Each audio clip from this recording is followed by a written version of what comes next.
ඈ ඔයාලගේ දෙමව්පියෝ ලස්සනට හදලා තිබ්බ රෝස පාට තෝල් පොටවල් බලන්න. කන්නාඩියේ ගාවට ගිහින් අද බලන්න බණ අහලා.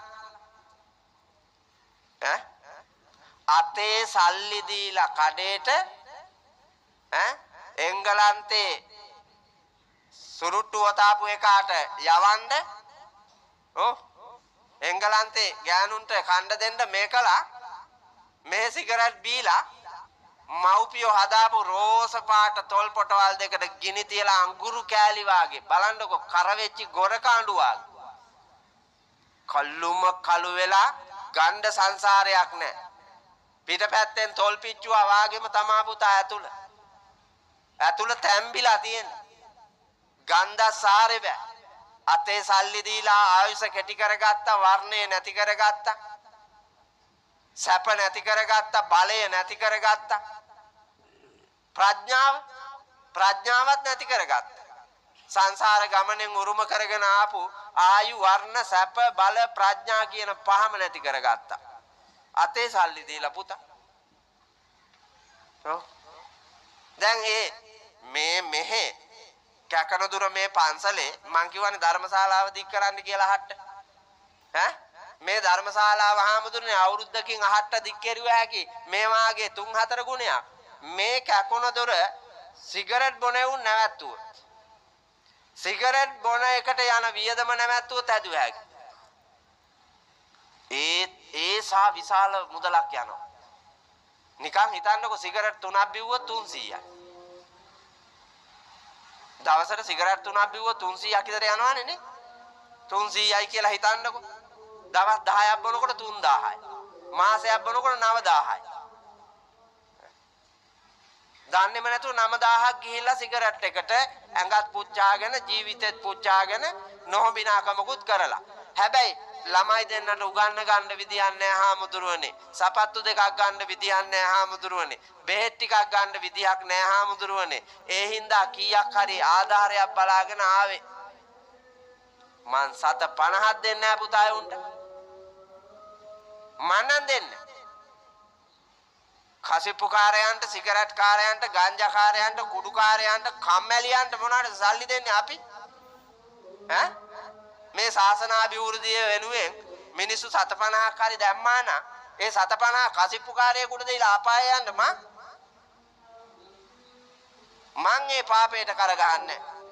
කසිප්පු කාරයෙක් වකුගඩුව දිය කරගත්තා, පෙනහැල්ල දිය කරගත්තා, අක්මාව දිය කරගත්තා කියලා ඒ කෑල්ල අමුණන්ට මංගාවට ඇවිල්ලා මගේ වකුගඩු ඉල්ලන්න මටත් දෙකයි තියෙන්නේ. ඒක දීපුවාම වැඩියෙන් එල්ලලා තිබ්බා නම් වටේට එකක් ගලවලා දෙන්න පුළුවන්.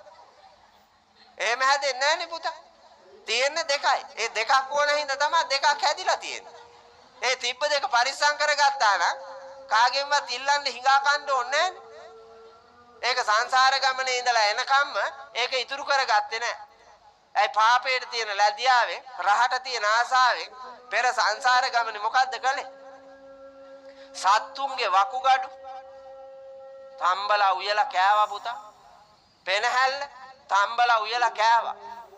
පීකුදු අක්මාව තම්බලා උයලා කෑවා. ඇස් කෑවා. කන් කෑවා.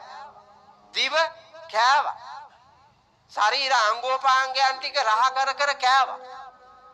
කාලා දැන් කෑලි නැති වෙනකොට අපිට කියලා හරියනවද? දැන් අඩුපාඩු කෑලි ගන්න. අඩුපාඩු කෑලි මෙන් හම්බෙන්නේ නැහැ පුතා.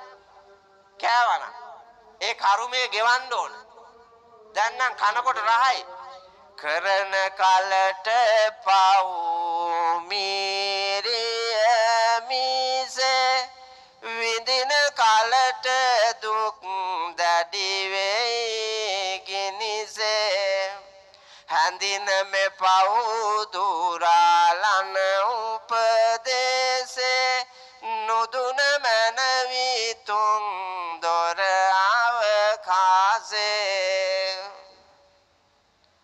මధుවා මඤ්ඤති බාලෝ යාව පාපන්න පච්චති යදාච පච්චති පාපං අත බාලෝ දුක්ඛං නිගච්ඡති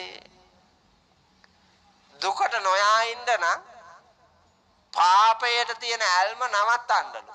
එහෙම නැතුව මී පැණි වගේ මදු පානය වගේ රස කර පාපේම ඇලුනාම ඒක සතර අපායට වැටෙනවා මිසක් අමා නිවනට යන්නේ. ඒ දුකටපත් වෙනවා. මේ තද්ද බල කර්ම රෝග තියෙන ඒවා ඔක්කොම පුතා ඔබ මෙලවින් ගෙන ආපුවා නෙමෙයි. සංසාර ගමන් මගේදී කරගෙන ආපු බහුතරයක් අකුසල් පාපයක්. දැන් වීරිය කරන්න ඕන. සසර ගමන මට වැරදුනා. මට අඩුපාඩු තිබිලා තියෙනවා. ඒත් මම මනුලව ඉපදිලා ඉන්නවා. මේ උපන් මිනිස් ජීවිතයෙන් මං ගන්න තියෙන උපරි ප්‍රයෝජනය ගන්නවා. මේ ලෝකේ දක්ෂතම දේශකයා වැඩිම පඩිය ගන්න දේශකයා ඔබ දැකලා තියෙනවද? අන්තර්ජාලයේ තියෙනවා. වැඩිම වැටුපක් ගන්න දේශකයා ඩොලර් මිලියන ගාණක් ගන්නවා පුතා දේශනයකට. මිනිස්යාගේ උත්පත්තියේ මාත් දෙකක් නැහැ, කකුල් දෙකක් නැහැ. අපි නම් මොකද කරන්නේ? මං දැන් ඇවිල්ලා හයිවේ එකෙන් කොට්ටාවෙන් එළියට දැම්මා අපේ සම්පත් පුතාව ගන්න.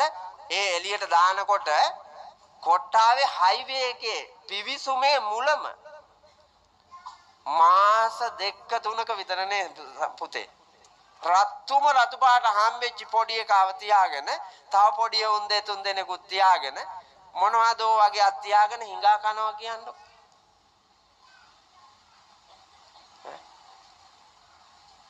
මේ අතපය හතර තියෙනේ උ අර චූටි පැටියව පෙන්නලා හිඟා කනවා කියන්නකො. මේ බිහි වෙච්ච ලේ හත්ත මොන තරම් නරකාදියක්ද මේ රට,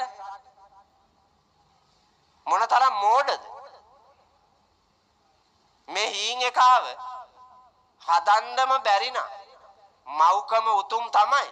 හදන්නම බැරි නම් පොඩි එකා වීදියේ කාලකන්ණියෙක් කරන්නේ නැතුව කෝටි ප්‍රකෝටි ගණන් වස්තුව තියෙන මේ දරුවෝ නැති වුන් ඉන්නවා. දීපා කොතනක පිදුවත් මුනි දුන්නු දෙසා කොහේ හරි හැදුනොත් ඒක ලෝකයට වටිනා අතිජාත දරු පැටියෙක් හැටියට විශ්වයේ ජීවත් වෙනවා නම් ඒකනේ වටින්නේ. නමුත් එහෙම නැහැ. අර හම්බෙච්ච ලේ හත්තත් විකුණ කන්න තමයි මේකලා දෑත දෙපය වැර වීරියෙන් ජීවිතේ ජය ගන්න තියෙද්දි නනනුවන වෙහසවල ජය ගන්න තියෙද්දි එතෙන්ට එන්න සංසාරේ අකුල් හෙලලා මිනිසුන්ට බාධා කරලා යහපත් දෙයට බාධා කරලා යථාර්ථය විනාශ කරපු එකේ කර්මයට මෝඩය වෙලා උපදිනවා. මෝඩය වෙලා ඉපදිලා මෙච්චර මේ නිර්මල සංස්කෘතියක් ඇතුලේ වීරිය කරලා ඔළුව පාදා ගත්තෙත් නැහැ. ඒ කර්මයේම පුතා සංවර්ධනය කරනවා. පාපයම සංවර්ධනය කරලා අපායට යනවා. හොඳට බලන්න. යහපත් දෙයට අපි ප්‍රවේශ වෙන්න හොඳට සම්මා දිට්ඨියෙන් යහපත් දැකීමකින් මේ ලෝකේ බලන්න. පාපේ ආදීනව බලන්න. නරක දේ දුගතිගාමී බව බලන්න. නිසරු බව බලලා යහපතට පෙරලෙන්න වීරිය කරන්න. මම මේ කියනවට ඔබ පෙරලෙන්නකෝ. යහපතට පෙරලිලා අවුරුදු 5ක් මහන්සි ගන්න. රනිල් වික්‍රමසිංහ ජනාධිපති වුණත් අපිට කමන්නේ නැහැ. මහින්ද මහත්තයා ජනාධිපති වුණත් කමන්නේ නැහැ. ගෝඨාභය ජනාධිපති වුණත් කමන්නේ නැහැ. මය පුතාලා පාපයෙන් අනිත් පැත්තට පෙරලිලා පුණ්‍යවන්ත ගමනක් ගියොත් ඔබ දියුණු වෙනවා. රනිල් දෙන්න ඕනන්නේත් නැහැ. ගෝඨාභය මහත්තයා දෙන්න ඕනන්නේත් නැහැ. මහින්ද මහත්තයා දෙන්නත් ඕනේ. එක්කුරවා මුට්ටි අල්ලන්නත් ඕනේ. ඔව්. ඔය ගමේ ඉන්න හීම් බටු දේශපාලඥයාගේ ඉඳලා මොකෙකුටවා මුට්ටි අල්ලන්න ඕනද? ඕන්නේ. ඔබ නිවැරදි නා. පොලිසියෙන් මග රැකලා ඉවර වෙලා කොයි දීපා? Licence insurance Deepa. අනේ මහත්තයා ගේන්න බැරි වුණානේ. අනේ මහත්තයා ගන්න බැරි වුණානේ. දන්නේම නැතුව කාලේ පැනලා. හෙල්මට් එක නැත්තේ? ඒකක් දන්නේ නැද්ද තෝ? මම මේ කතා කරන භාෂාවෙන්ම කියන්නේ. ශ්‍රී ලංකා පොලිසිය සංස්කෘතියේ උගන්වලා තියෙනවානේ අර සත්භාවයෙන් නම් නිත්‍යානුකූල නූනාට කම් නැත කියලානේ නේද? නීතිපතේ තියෙන එක තැනක සත්භාවයෙන් නම් නිත්‍යානුකූල නූනාට කම් නැත. එහෙනම් භාෂාව ඒ තැනට උචිත විදියට හසුරවන්න ඕන. මෝඩයාට හාමුදුරුවනේ. මයි පුතා ඇයි හෙල්මට් එක නැතුව ආවේ කිව්වහම කනේ රිංගලා එහා කනේ යන්නේ.